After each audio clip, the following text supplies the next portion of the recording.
Singapore అభివృద్ధిని చూపిస్తూ ఇక్కడికైతే వచ్చేసానండి. ఇది వచ్చేసి ఒక వ్యాయామశాల. సింగపూర్లో ఫిట్నెస్కి మంచి ప్రాధాన్యత ఉంటుంది. కావున ఏంటంటే మనం ఎటువంటి ఏరియాలకు వెళ్ళినా కానీ ఇట్లాంటి ఉచిత వ్యాయామశాలలు అయితే ఉంటాయండి మనకి. అంటే ఒక మినీ జిమ్ లాగా. దీంట్లో మన బాడీని అయితే మనం మంచిగా వ్యాయామం చేసి ఫిట్గా ఉంచుకోవచ్చు. చూడండి అసలు చాలా రకాల మిషన్లు. సో ఎటువంటి మనీ పే చేసే పని లేదండి, ఫ్రీగా యూజ్ చేసుకోవచ్చు మనం అయితే. బాగుంది.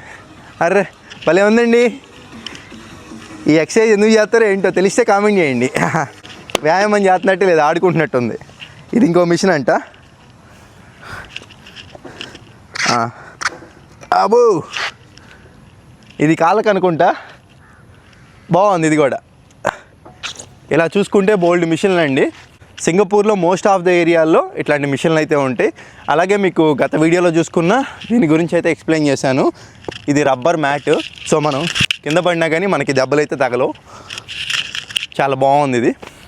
అన్నట్టు ఇది సింగపూర్ నుంచి 20 కిలోమీటర్ల అవతల ఉందండి. అంటే ఇది ఒక పల్లెటూరు లాంటిది. ఇంకా అర్థం చేసుకోండి, ఒక పల్లెటూరులోనే ఈ పార్కులు, ఈ వ్యాయామశాలలు,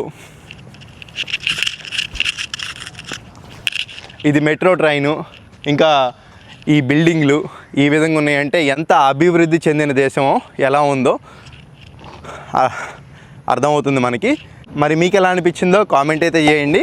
ఇలాంటి వీడియోలు మరి ఎన్నో చూడడానికి సబ్స్క్రైబ్ అయితే చేసుకోండి. ఉంటాను. Bye bye.